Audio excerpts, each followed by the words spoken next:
Hello and welcome to Bring Your Product Idea to Life. Today I'm speaking to Suzanne Moore from Nom Nom Kids. Suzanne is a mum of two who wanted to find a way to fill her own pouches so she didn't have to throw away so many packets. She started developing her products when her youngest was 6 months old and she now has two teenagers. Her business has grown from something she could do during that time to her full-time job over that time, and she now has a range of products that cover weaning babies through to adults. This was a really great conversation. Suzanne started her business 12 years ago and she has so much to share with us about how she launched her business, how she's grown, and what she would do differently were she to be launching a product now. There is so much to learn from this episode, and I really hope you enjoy this conversation with Suzanne. So, hi, Suzanne. Thank you so much for being here. Hi, thank you for having me. So, can we please start by you giving an introduction to yourself, your business, and what you sell? Of course. So I'm Suzanne. I'm a mum of two. I've basically been running Nom Nom Kids for the past 12 years, I think it's been. But before that, I worked in fashion, not in the kind of fashiony bits, but the kind of more technical stuff and just organizing and keeping everybody on track. I also worked in product development for makeup and kind of gift sets and things. So I've kind of got a product development background and a kind of sourcing background. Amazing, Oh, thank you. sorry. So, can you tell us a bit more about Nom Nom Kids? Tell us a bit about what your products are and then what originally sparked the idea for the business. Yeah, so Nom Nom Kids kind of came out of a need from me.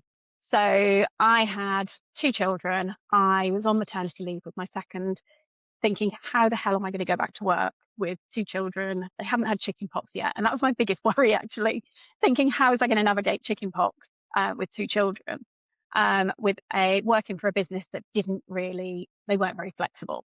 And then I had this need really for a way to get more yogurt and kind of fruity things into my son because he was dairy free. He was also really, really fussy. But if I gave him a pouch, he would just inhale it. And I used to cut the bottom off an Ella's Kitchen pouch and put some yogurt in it and then reseal it with a kind of clip, and he would eat that.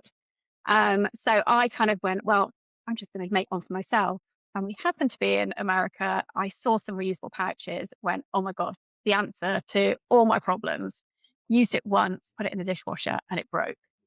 So literally the rest of that holiday, I decided to design my own reusable food pouch. And I got home and I just started. And I was still on maternity leave and thought, yeah, I'm not going back. I used my holiday pay from the end of that maternity leave and basically got some made. And I did it really quickly. I did it all wrong. Did it completely, yeah, the way you're not supposed to do it, I think. I didn't ever see myself as an entrepreneur or anything like that. I just thought I've got a product that I really want to make and it's going to help me. And I know it's going to help lots of other people. So yeah, so that was the kind of the start of it. And that's how I, yeah, started with a reusable food pouch that answered all my problems. And then it's basically grown from there, where we've added things along the way as my kids have hit certain milestones. It's, oh, we're starting school, we need something else, we need snack bags and sandwich bags, to later, we need adult versions as well for older kids. Amazing, So yeah. thank you. So you mentioned quite a lot of things I want to pick up on. One thing was you mentioned that you think you did it all wrong at the outset. What do you mean by that? Well, I went with the let's just do it attitude. I didn't, so all the things that I should have done, like I should have done a lot more research, or I should have packaging sorted out. I think I came from a background that did a lot of packaging, and weirdly decided I didn't want to do it because I was bringing out something that for me was saving waste. I didn't want all those extras. I didn't want it, it was more about the product. It was about the functionality of the product and it working and children loving it. It wasn't about selling it when I started. I didn't think about selling it at all. I just thought about making this product, um, which in hindsight was a bit of a rubbish start, because I think it is all about selling. It is so much about selling. I think now you could pick up any old product and sell it and people would buy it. And I was very much anti that. um, and yeah, I should have thought about it more.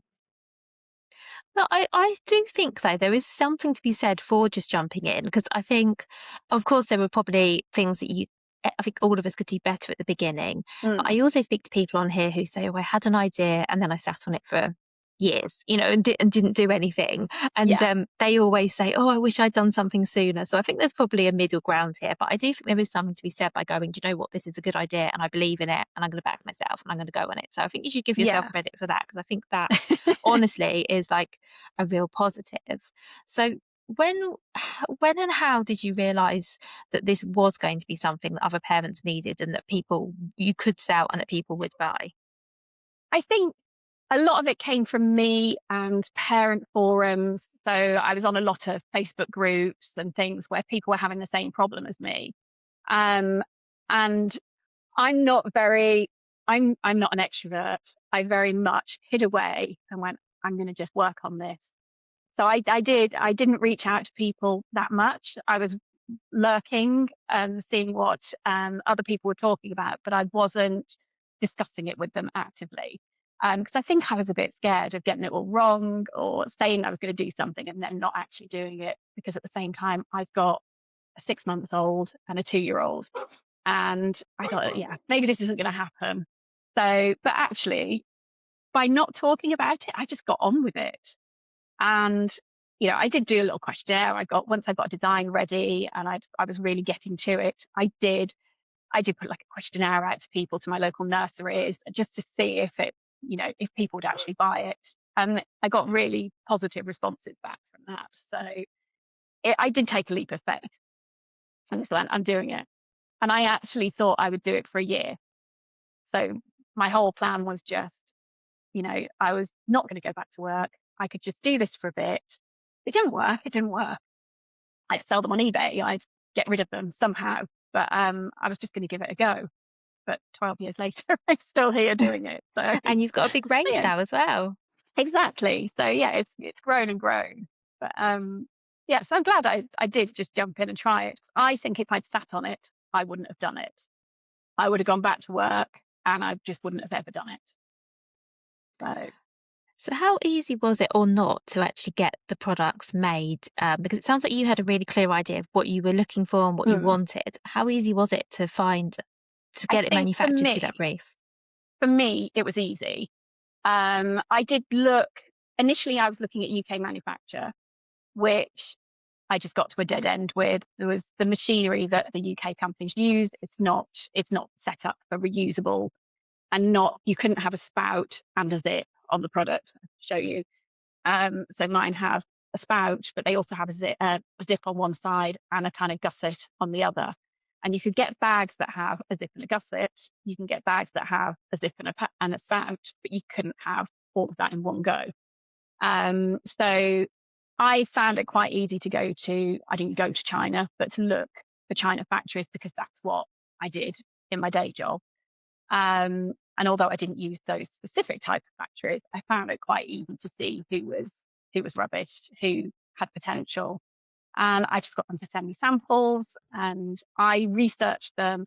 I would get them to send me samples of products that were on the market at that point. And then I would research them on Amazon and see how much they were selling, what their reviews were, if there was any complaints. So if the zippers were breaking, if it was just a rubbish product in general. So I kind of did it that way. And then again, took another leap of faith and went, yeah, I think, had a good rapport with this one factory. I thought, let's do it. And yeah, luckily they already made similar types of products.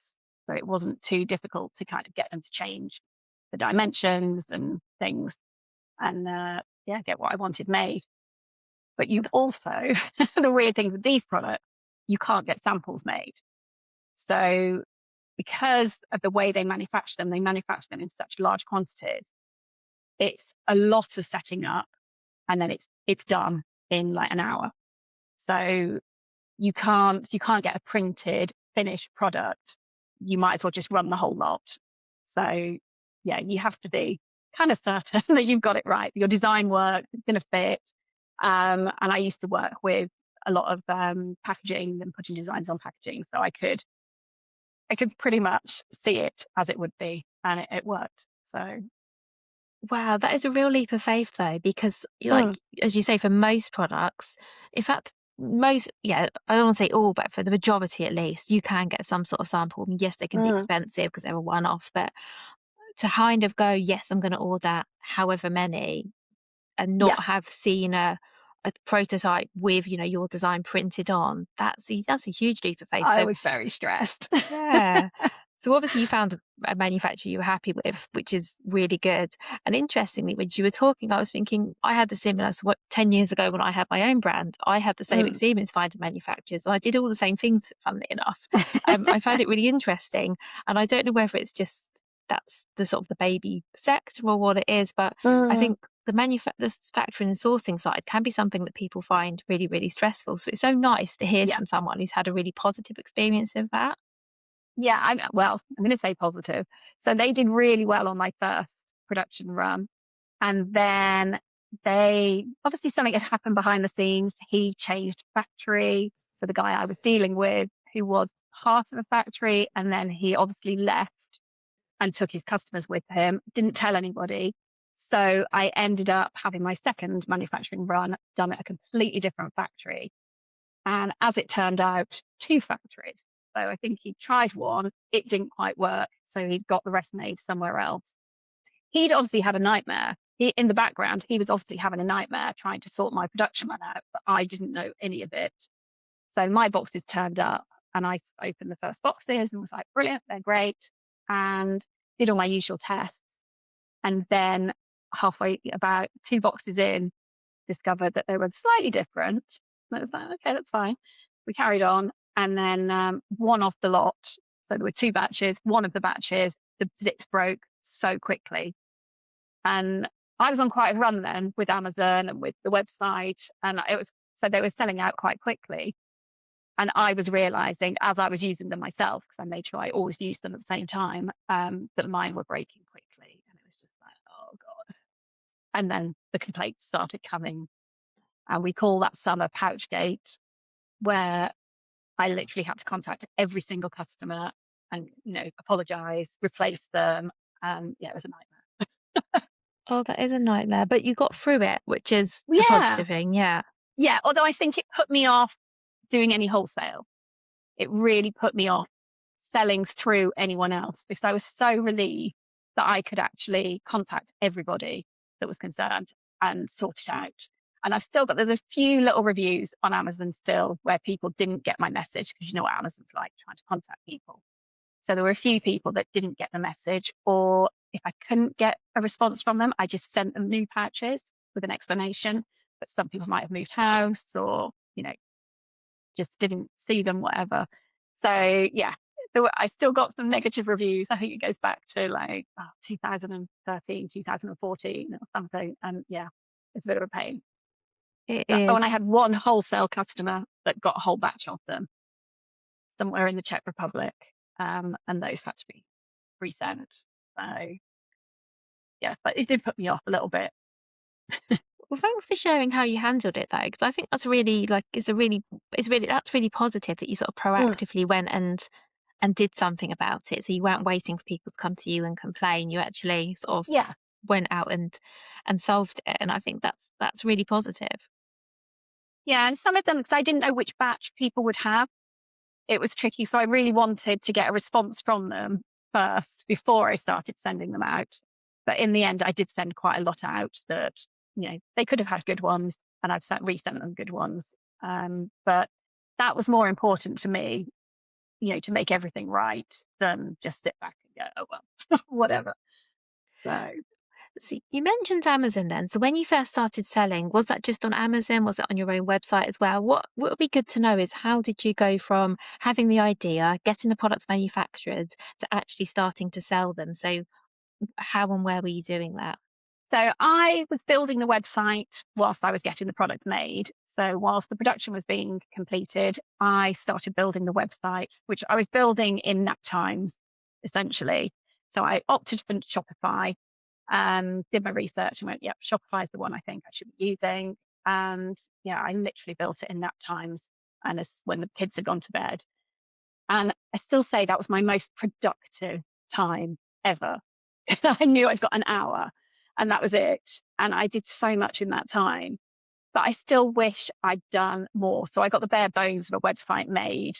It wasn't fancy landing pages. It was literally, well, there's the product photo, a few facts, and that was it. And I must admit that stayed for a really long time.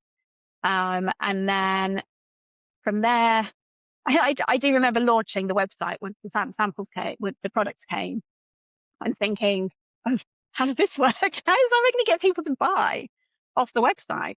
How are they going to even know it exists? What? I hadn't thought about it at all. I'd really not, that selling side of it.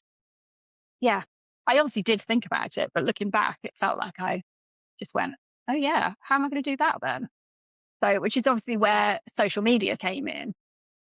And I started with friends and family. And luckily a few friends did buy. And then I did a really little baby show, and I think I only had about 100 pieces of the product that were samples. And I went to this baby show and I did it. And amazingly, there was a local blogger there, and she was fantastic. She bought some and she told everybody about them. And then I realized how amazing bloggers could be at that point. So this is going back to like 2014, started then. And I contacted a few, and I can't remember the name of her, but she was fantastic because she was part of a community of bloggers. She then gave me names of loads of others that would be interested. And some of those are still friends now, like they're still supporting now. And they were really helpful, all wrote blogs, wrote reviews, and told everybody about it in those glory days of bloggers. I remember bloggers. Because I think I Yeah. launched my brand as a similar sort of time, and I definitely remember that was before the days of influencers. So that was when you were hoping people would use your product and then write a lovely blog about it for their website. Mm. And they did, and they went above and beyond. It was, yeah, some of them were so lovely. Um, some it didn't, it wasn't so good, but yeah, most of them were so lovely and so supportive. And yeah, they were doing it because they wanted a community, and they were building a lovely community and sharing things. And yeah, and then Instagram came along, and that was like an extension of that. And they were lovely days. They were. They felt like simpler days in some Yeah, no, ways. absolutely, definitely. So So, once you'd launched and your products were like in customer, you started to sell and friends and family, and then obviously, bloggers, and then obviously you're getting customers and people were buying them. Was there anything that came up where you had to either pivot or rethink or change anything once actual customers were starting to buy and use the products? you know what? I think it all went very well. I think because I was selling very personally to people. So, the Facebook page, the Instagram that I'd started, it was very much about me using them and other people using them.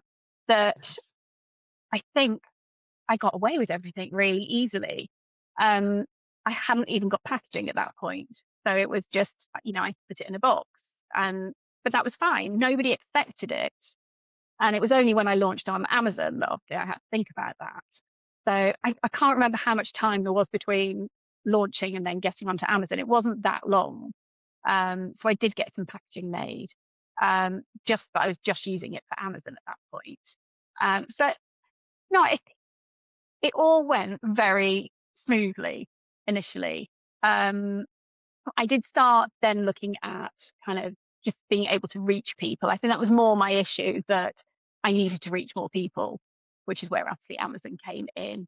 And I literally sold them as 3 packs initially. And then I kind of went, actually, some people want more than 3 packs. So I did a 10 pack, still known as my little weaning kit now. Um, and I didn't sell them as a weaning product initially. So I sold them because it was for my 2-year-old.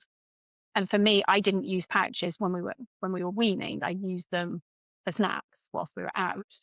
So then I realized people were using them for weaning, and that was actually a better way to reach people. That if I used the word weaning, people would see them, because they weren't searching, that in between stage of, well, it's not weaning, it's just on the go food. There wasn't really a name for it, or snacks weren't quite as big then as they are now.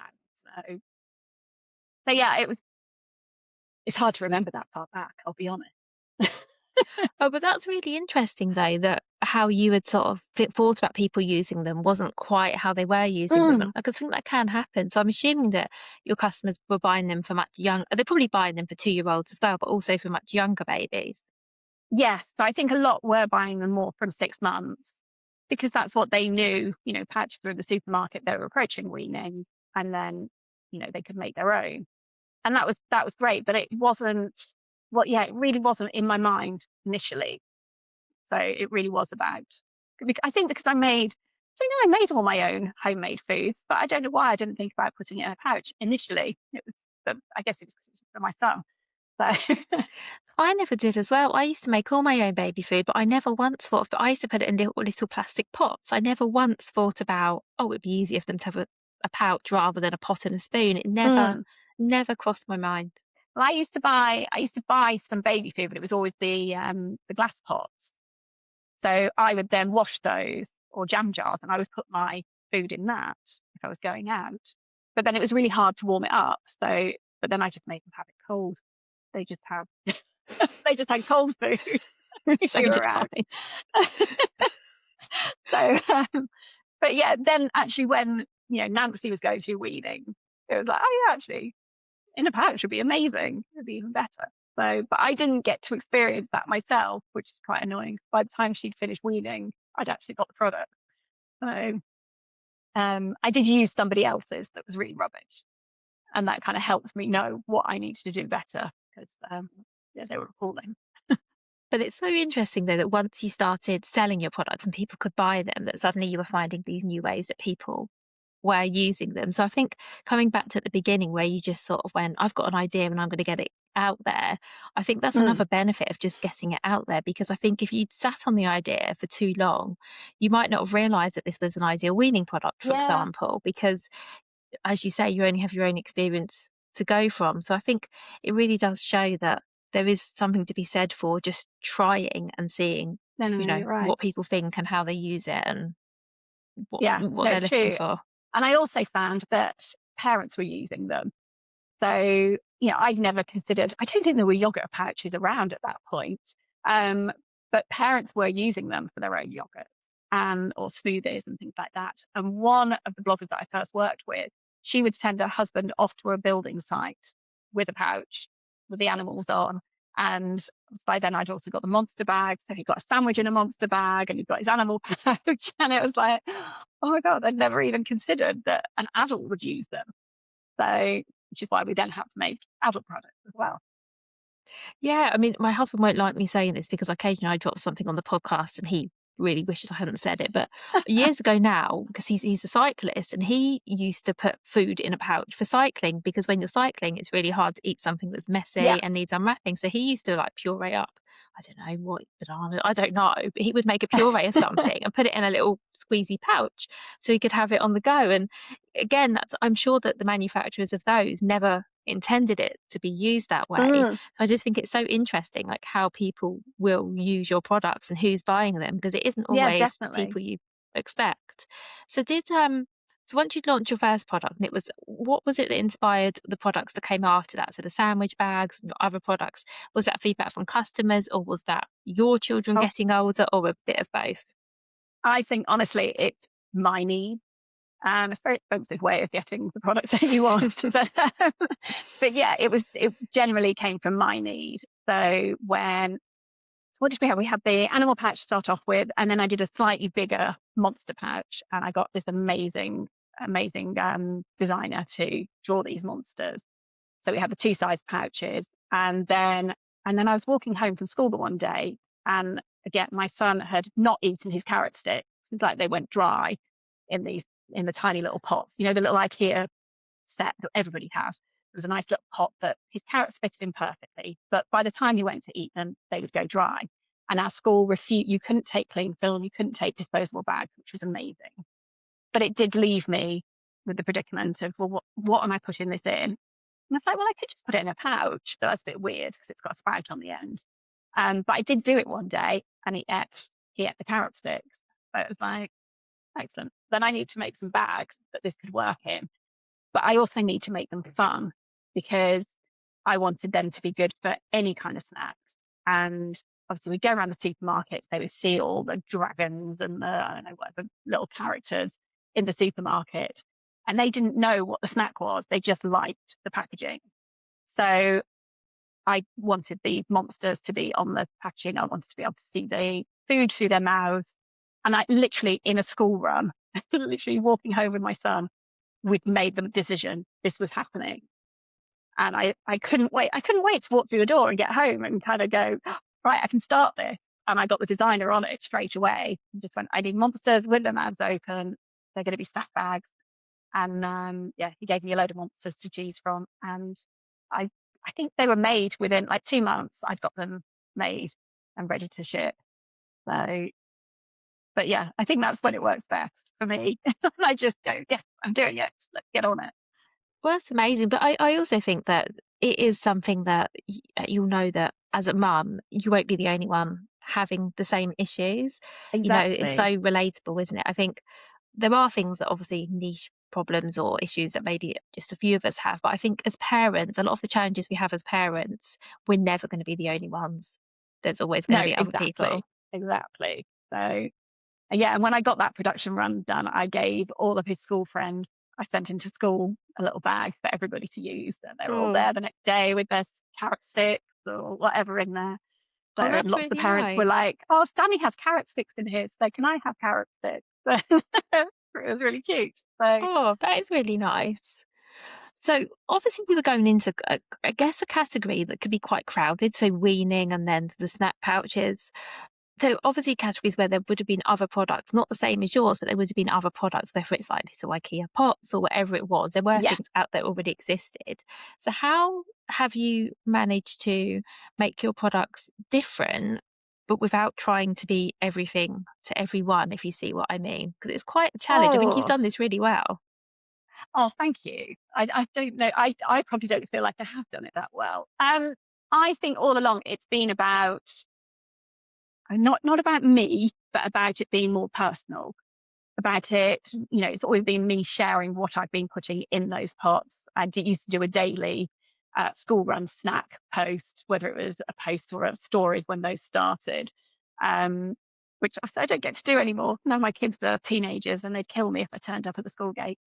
But but I love that every day I would pick them up from school with a snack and there'd be a photo of me doing that. I think people were, they could see how they were being used and therefore, and they could see it was a mum making them and it wasn't just some Chinese factory churning stuff out. So I think that was my USP, that it was, they knew the person making them. And I think I was probably the only person on social media really doing this kind of stuff in the UK. I don't think there were many other brands doing it.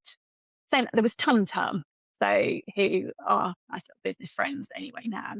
And I really looked up to them and what they were doing. So, but then I did create products that kind of did. I used their products as my little snack pots and things, and then obviously I created my bag, but we're still friends, so it's okay. Well, that's really good. And I think you're right that actually on social media, even now that you're on there a lot, like if I look at your Instagram, your face is there, you can see you as a person. So I think there is something to be said for that Yeah, actually, because I think even if your products aren't, and your products are unique, but as I said, even in every category, there's usually something that's quite similar.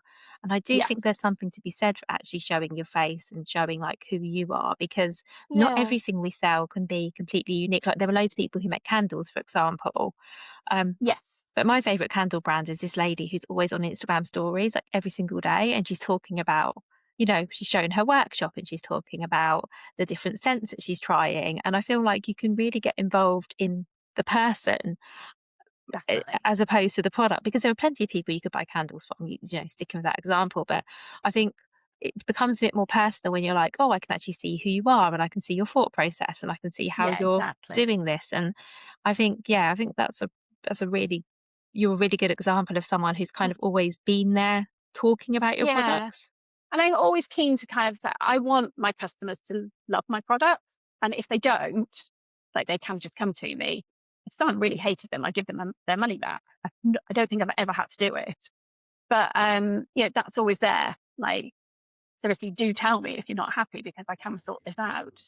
It doesn't have to be a wasted purchase, which I hate wasted purchases. I just, I would never want to make a product that someone received and then went, don't like it. So, but at the same time, that does make me not overpromise. I'm really bad. My husband always tells me off for never bigging my products up. I'll never kind of go, they're amazing, they're going to solve every problem you ever have. I can't do that. And therefore I probably don't sell to a lot of people. They don't buy my products because I haven't gone, you need these. Um, and if I ever do that, sometimes I pull some big girl pants on and go, right, no, we're going to say it. We're going to say you do need these. It usually comes and bites me back somehow. Someone will respond to that. So my natural thing is just to go, oh, they're really good. You should really get some. You'd love them, I promise. And if you don't, it's fine. You can come back to me. And that's kind of the way I'd probably give them away if I could. That would It's be my ideal. I'd just go, oh yeah, you really need some, have them. Just take them from me. So I'm never going to oh. be a millionaire. I'm definitely not laughing at you because I relate to that so much. I'm someone who also finds selling so hard. I don't know why. I find it really Yeah, hard to sell. I really Um, do. Although I would say like your product doesn't need to be everything to everyone. So, and this, No, this is advice for everybody because also I think if someone didn't like your product, it doesn't actually mean it's about the product. Sometimes it is about the person. Do you know what I mean? Like there yeah, are people, let's be honest, who are never going to like whatever you sell or whatever you offer or whatever you yeah. say or whatever you wear. You Especially a know what I reusable mean? product. Yeah, especially something that actually takes more effort than taking it off the shelf and giving it to your child. You've got to figure out what to put in it. You've got to wash it up afterwards. So, that was the most important thing to me when developing it. Does it wash up well? Can you fill it really easily? Because I know I'm not going to reuse them if they don't. I'm going to be throwing it away when I kind of go, oh God, I found this in my bag from a week ago and I've got to wash that up. If I do find one, I know it's really easy to wash up, and I want everyone else to think that as well. So, um, there's people that do not want to wash them up. They're not going there, and that's fine. Then they're never going to be my customers. So, and I don't want them to be my customers either. So, I want people that are actually willing to, they either want to save a bit of money or they really do want to save a bit of waste, but they might not be full on eco activists. They're just looking for that happy medium of this works, I can do this. And yeah, I am saving waste as well. That makes sense. And yeah, your products are never, or anybody's products are never going to be for everyone, are they? No, absolutely not. So, otherwise, there wouldn't be all these different businesses. So, Yeah. So as you said, you've been in business for 12 years now and your business mm, has grown during that time. I'm interested to know what part of sort of growing and scaling your business has felt the hardest and perhaps what have you learned from that? selling again, just being able to sell to a larger volume of people at once. Um, So I kept everything really, really small until around lockdown time. I remember my New Year's resolution for the lockdown year was, right, I'm doing it. I'm going for it. We're going to grow this business. And yeah, 2 months later, like, yeah, I'm not, am I? um, so, so yeah, I definitely purposely kept it small and didn't really think about it before that point. So that was a good 6 years into it. And then it was only since all the lockdown stuff kind of was out of the way that I really started to grow it, using advertising more, um, which comes with its own joys. Um, and but yeah, I've always found it hard to sell to a bigger audience. I'm still working on that. I'm still learning from that. So, but yeah, things just oh having decent landing pages rather than just a product page. I'm still working on that. Um, you know, all the content that you need in Amazon, all the extras that have come along over the last couple of years, the A plus content, making everything look like a website essentially within Amazon. I'm still working on. So, but I've got a long way to go. So does everyone though. There's always something Mm, to work on. How I think how we were saying before we start recording, weren't we? However well you're doing, there's still always something else that you yeah, could be doing. It's just prioritising, isn't it? 'Cause we've only got so Yeah, much time. absolutely. Yeah, and I've always wanted to keep it really as me. I'm not, I don't aspire to have a massive team or managing people. That's not kind of my thing. I have a lady that helps me packing because we still pack everything in house. So, and she loves just sitting there and packing and chatting. Um, so I don't have to manage her too much. Um, yeah. So whilst I have that choice to keep it to myself, it's like, oh my God, you have to do all these so many different things, wear so many different hats. So yeah, I'm doing the best I can. And which one do you enjoy the most of all the hats you wear? Oh, oh. I don't enjoy the accountancy. Definitely not. I can probably say which ones I don't enjoy easier. Um, we were talking earlier. I quite enjoy Amazon. I quite enjoy kind of going, what can I do to make this better? How can I improve my listing? I quite enjoy that. I enjoy the social media. Although in my natural habitat is not to be in front of the camera. I don't love being in front of the camera. And I quite often think, well, I have nothing to say. What can I say? I love putting the social media out. I think what else I love about it. And product development, I do really love, which I'm on a product development halt at the moment, whilst I improve everything else and just, because I think you can get to the point of having too many products. And then I had the issue last year where I had to order everything at once and they're big orders. So I'm on like a no spend January, no spend 2026 for the business, I think. I had a For a bit. feeling you were gonna say product development because it sounds Oh, I when we love, were speaking, yeah. it sounds like that's something that you sound No, like someone yeah. who's always gonna have new ideas. Yeah. Yeah, although I said I went off on a whim and started snap bags and things, I am very conservative with my what I will spend on with new products, just because I know how expensive it is and what's involved more now. I think when I was doing things however many years ago, 7 years ago or whatever, it was a lot easier. You could just bring the product out and put it on social media and it would sell. That doesn't happen now. Like, you need the landing pages, you need some advertising, you need, great packaging. There's a lot more to it. So it's not as much fun as it used to be. But I do love product development. And then on the other side of that, though, I think you do need to do more now. But sort of looking at the other angle, is it now that you've already got customers and you've already got products that sell? I guess in some ways it's easier to bring out new products because you already have people to sell them to. So I think it's Yes, swings and roundabouts, isn't it? There's never like an ideal place to be. yeah. I think if you're bringing out products that do naturally progress with your customers, that works really well. I had the issue last year where I developed something that was actually coming in before my customers. So I added a pouch spoon to the range, and that was very much for that early weaning stage. And a lot of my customers were already well out of that stage. They were, some of them have teenagers at this point. So I kind of went back to the beginning, and it was a bit of a shock. It's like, oh yeah, no, my current customers are not necessarily the customer for this. So I had to start all over again with that one, which did make it harder. So yeah, I know the next one will be easier. Oh, So that is really hard. yeah. And it made me realize that also you make all these connections in the industry. You get to know other businesses and things. And it made me realize the ones that are in the pregnancy side, they're at the start of this chain. And the rest of us kind of tag on the back of them. So, you've got the pregnancy, you've got the birth and the, growing baby, then the weaning, and then the toddlers and everything. And I'm quite nicely further along that. Whereas anyone that's doing the pregnancy bit, they're right at the beginning. They're the ones catching you.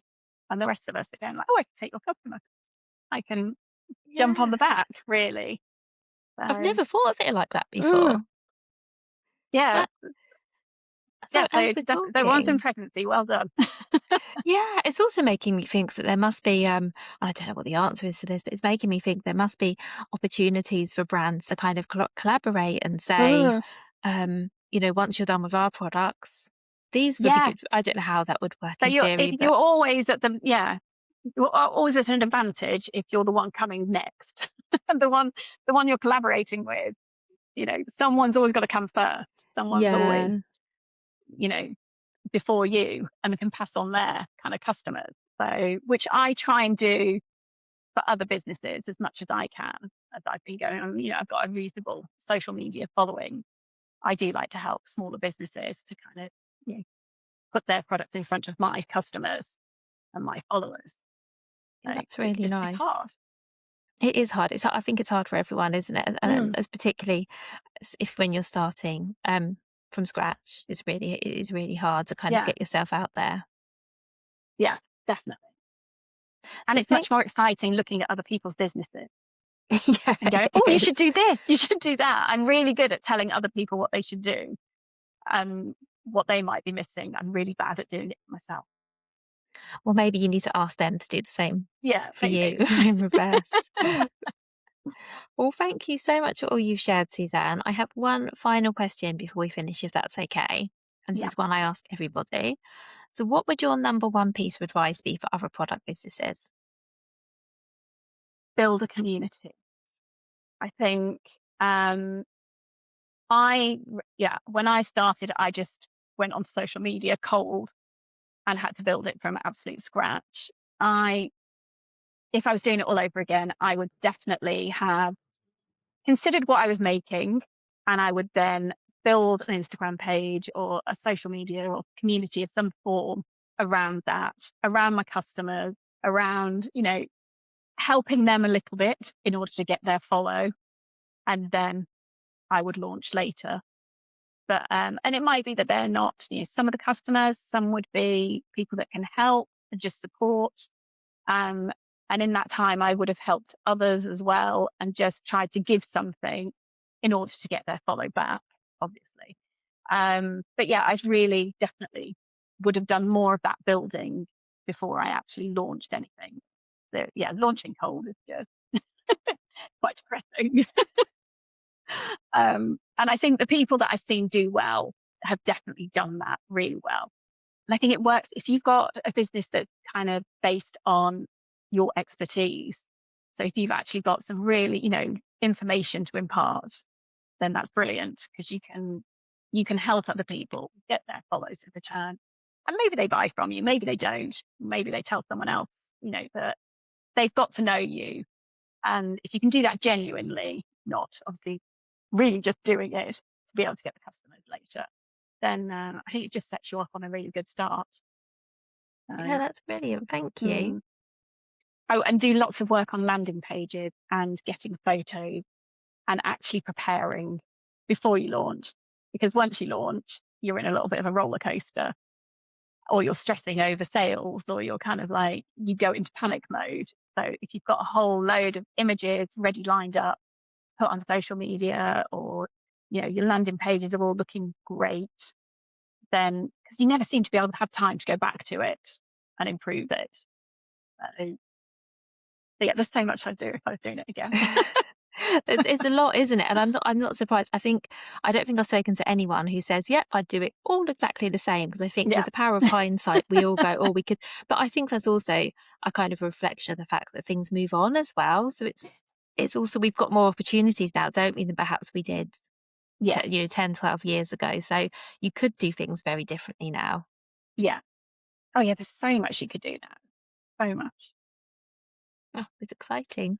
Well, thank you so much, Suzanne, for everything you've shared. So I'm going to link in the show note to your website, to your social media, and everywhere else people can find Thank and you. follow you. And thank you again so much. Thank you for having me. It's been lovely.